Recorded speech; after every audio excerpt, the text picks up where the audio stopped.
ఢిల్లీలో old Rajan Nagar, Mukherjee Nagar IAS, IPS or UPSC coaching or లేకపోతే civils కోచింగ్కి ఢిల్లీ వెళ్తున్న అమ్మాయిలు అబ్బాయిలు ఏం చేస్తున్నారు, ఏం జరుగుతుంది నేను అబ్జర్వ్ చేశాను. నేను ఖచ్చితంగా ఈ విషయం మీ అందరికి చెప్పాలి.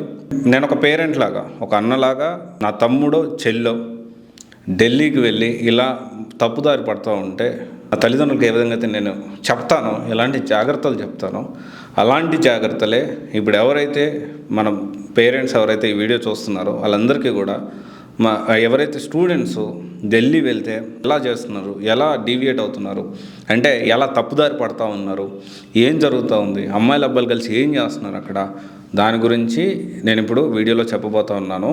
అండ్ ఇది ఒక్క అమ్మాయిల గురించే కాదు, అబ్బాయిల గురించి కూడా, అంటే నా బ్రదర్స్ అండ్ సిస్టర్స్ గురించి కూడా నేను ఈ వీడియోలో మీ జాగ్రత్తల గురించి కొన్ని విషయాలు నాకు నచ్చలేదు. మేబీ అంటే వచ్చిన వాళ్ళు డీవియేట్ అయిపోయి అనవసరంగా ఇదంతా తిరుగుతూ ఉన్నారు అనిపించింది.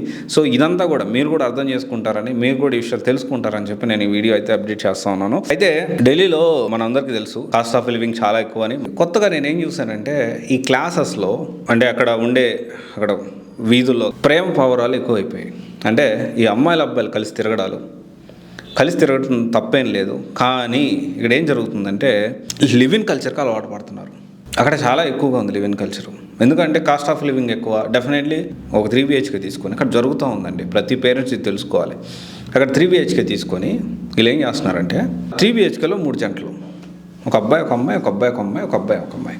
వీళ్ళందరూ ఎందుకు వెళ్ళారంటే ఢిల్లీకి, వీళ్ళందరినీ వీళ్ళ పేరెంట్స్ తల్లిదండ్రులు ఎందుకు పంపించారంటే మంచిగా మా వాడు కష్టపడి చదివి ఒక IAS IPS అవుతాడు, ఒక మంచి సివిల్ సర్వెంట్ అవుతాడు, ఒక మంచి UPSC ర్యాంక్ సాధిస్తాడు, మాకు పేరు తీసుకొస్తాడు, వాడు కూడా పిల్లోడు కూడా మంచిగా లైఫ్లో సెటిల్ అవుతాడు, అమ్మాయి కూడా బాగా లైఫ్లో సెటిల్ అవుతుంది అని మన తెలుగు రాష్ట్రాల నుంచి ఎవరైతే పంపిస్తూ ఉన్నారో పేరెంట్స్, ఎవరైతే వెళ్తూ ఉన్నారో స్టూడెంట్స్, వాళ్ళందరూ అక్కడికి వెళ్ళిపోయి అక్కడ లివింగ్ కల్చర్ అలవాటు పడి క్లాసులు మరిచి ఈ పేరెంట్స్ పంపించిన డబ్బులు కూడా వాళ్ళు మిస్యూజ్ చేసుకుంటూ, ఇది మొత్తం ఓవరాల్గా అమ్మాయిలు అయితే మరీ దారుణంగా, కొంతమంది, అందరూ కాదు, కొంతమంది మంచిగానే ఉంటున్నారు. ఢిల్లీ వెళ్ళిన వాళ్ళు మంచిగా వెళ్ళి వాళ్ళు ఫోకస్డ్గా వెళ్ళిన వాళ్ళ తల్లిదండ్రుల కష్టాన్ని మర్చిపోకుండా డీటెయిల్గా వాళ్ళు బాగా కష్టపడుతూ అరే మా నాన్న కష్టపడి డబ్బులు పంపిస్తున్నాడు అని కొంతమంది అమ్మాయిలు ఉంటే, ఇంకొంతమంది అమ్మాయిలు అయితే అక్కడ కల్చర్కి అలవాటు పడి ఆ డ్రెస్సింగ్ స్టైల్ మారిపోయి పొట్టి బట్టలు వేసుకుంటూ, నేను ఎందుకు ఈ మాట మాట్లాడుతున్నానంటే పొట్టి బట్టలు వేసుకోవడం తప్పు కాదు కదా అంటే, డెఫినెట్లీ ఇక్కడ తప్పు ఒప్పు అని నేను చెప్పట్లేదు. అలవాటు లేకపోయినా అలవాటు చేసుకుంటున్నారు, ఇది నేను చెప్పదలుచుకున్నాను. పొట్టి బట్టలు వేసుకుంటే తప్పు అని నేను చెప్పను, అలాగని ఒప్పు అని నేను చెప్పను. ఎందుకంటే నా పాయింట్ ఆఫ్ వ్యూ ఏంటి అంటే డెఫినెట్లీ అది చూసే దృక్పథం మీద, అంటే డ్రెస్సింగ్ సెన్స్ అనేది, ఒక అమ్మాయి డ్రెస్సింగ్ సెన్స్ అనేది ఎప్పుడు మనం కమెంట్ చేయొచ్చు, చూసే దృక్పథం బట్టి ఉంటుంది, అంటే చూసే కోణం బట్టి ఉంటుంది. మనకి ఎలాంటి ఉద్దేశం లేనప్పుడు వాళ్ళు ఇప్పుడు చిన్న పిల్లలు ముద్దుగా వేసుకుంటారు, మనకి మళ్ళీ క్యూట్గా అనిపిస్తారు, కానీ వేరే భావం అనేది మనకు రాదు, అది చూసే కోణంలో ఉంటుంది. కానీ ఇక్కడ ఏమవుతుందంటే లేనిపోని వెస్ట్రన్ కల్చర్ని, మనకు అలవాటు లేని కల్చర్ని, చాలా ట్రెడిషనల్గా ఉండే అమ్మాయిలు కూడా ఇక్కడికి వచ్చి చాలామంది ఈ వెస్ట్రన్ కల్చర్కి అలవాటు పడుతున్నారు.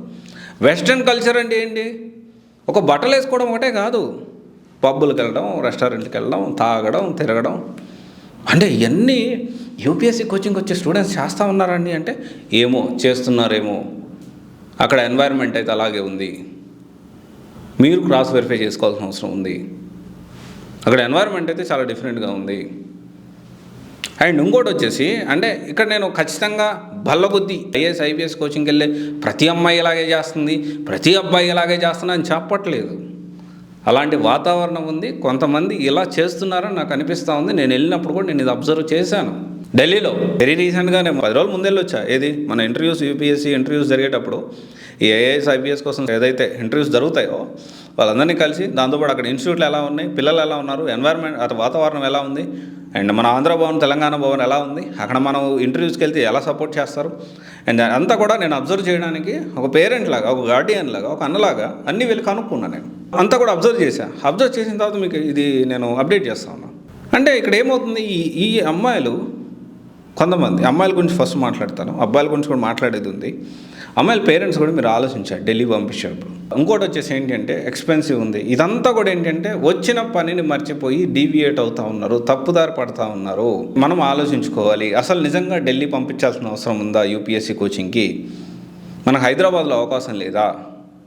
అనేది మనం ఆలోచించుకోవాలి. హైదరాబాద్లో ఏం జరిగినా మనకు వెంటనే తెలిసిపోతుంది, కానీ ఢిల్లీలో ఏం జరుగుతుందో మనకు ఎలా తెలుస్తుంది? సో ఇక్కడ ఏంటి అంటే అమ్మాయి పేరెంట్స్, ఒకవేళ నా చెల్లిలో అయితే నేనైతే ఖచ్చితంగా ఎప్పటికప్పుడు అబ్జర్వేషన్లో ఉంచుకుంటా. ఎందుకంటే మన పిల్లలు మంచోళ్ళైనా సమాజం అంత మంచిగా లేదు ఇప్పుడు. నేను చూసాం, మన చాలా పాపులర్ పర్సన్ బీర్ బైసప్స్ అనేవాడు ఎలాంటి కమెంట్స్ వేశాడు, అది తట్టుకోలేని కమెంట్స్. అది అంటే ఎంత ఎక్స్ట్రీమ్కి వెళ్ళిపోతుంది సమాజం, ఎక్స్ట్రీమ్ లెవెల్కి, ఎంత లెవెల్కి దిగజారిపోతుంది మన సొసైటీ అని చెప్పి మనం అందరం అర్థం చేసుకోవాలి. అండ్ నెక్స్ట్ దీంతో పాటు ఇది అమ్మాయిల విషయం చూసుకుంటే, ఇంకొంతమంది అమ్మాయిలు ఏం చేస్తున్నారు, వాళ్ళు బాగానే ఉంటున్నారు కానీ అబ్బాయిల్ని దగ్గర నుంచి డబ్బులు లాగడం, వాళ్ళ నుంచి ఇబ్బంది పెట్టడం, ఇదంతా కూడా జరుగుతూ ఉంది. సో బేసికల్లీ నేను అందరికీ ఒకటే చెప్పేది ఏంటి, కొంతమంది స్టూడెంట్స్ నేను బుక్స్ అమ్ముకోవడం కూడా చూశాను నేను, కొంతమంది, అందరూ కాదు కొంతమంది. సో అట్లా ఉంది సిచ్యువేషను. సో అయితే ప్రతి ఒక్కరు కూడా ఢిల్లీలో ఐఏఎస్ ఐపీఎస్ కోచింగ్ కోసం ఢిల్లీలో వెళ్ళాలనుకునే వాళ్ళందరూ ఇదంతా కూడా మీరు తెలుసుకోండి, తగిన జాగ్రత్తలు తీసుకోండి.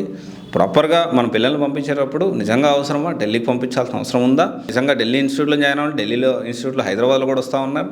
అండ్ హైదరాబాద్లో కూడా అలాంటి ఎన్వైర్న్మెంట్ ఉంది. కొంతవరకు మనం జాగ్రత్తలు, ఇక్కడ కూడా హైదరాబాద్లో మంచిగా ఉంది, సూపర్గా ఉందని నేను చెప్పను, కానీ కంపారిటివ్లీ ఢిల్లీ కంటే చాలా బెటర్. కొంత మన అబ్జర్వేషన్లో ఉంటుంది, ఎప్పటికప్పుడు మనం వెళ్ళి చూసుకోవాలంటే చూసుకోవచ్చు. అయితే వీళ్ళందరూ కూడా ఈ లివింగ్ కల్చరు, ఈ వెస్ట్రన్ కల్చరు వచ్చిన పని మర్చిపోయి ఎవరైతే స్టూడెంట్స్ ఎస్పెషల్లీ మన వాళ్ళు ఉన్నారో మీరందరూ కూడా గుర్తుపెట్టుకోండి, at the end of the day అబ్బాయిలు ఎక్కువ సఫర్ అవుతారు. అమ్మాయిలు ఒకవేళ సక్సెస్ కాకపోతే ఎవరైతే సక్సెస్ అవుతారో వాళ్ళని చూసి పెళ్లి చేసుకుంటారు. కానీ అబ్బాయిల పరిస్థితి అలా కాదు. ఓకే, స్టిల్ ఇప్పటికీ కూడా అమ్మాయిలు అంత ఎర్నింగ్స్లో ఎంత చేస్తున్నప్పటికీ అబ్బాయిలు సక్సెస్ లైఫ్లో బాధ్యతలు అనేవి, ఫ్యామిలీ రెస్పాన్సిబిలిటీస్ అనేవి పెళ్ళైన తర్వాత ఫినాన్షియల్ మొత్తం చూసుకోవాల్సింది అబ్బాయిలే. కాబట్టి సో మీరు జాగ్రత్తగా ఉండండి.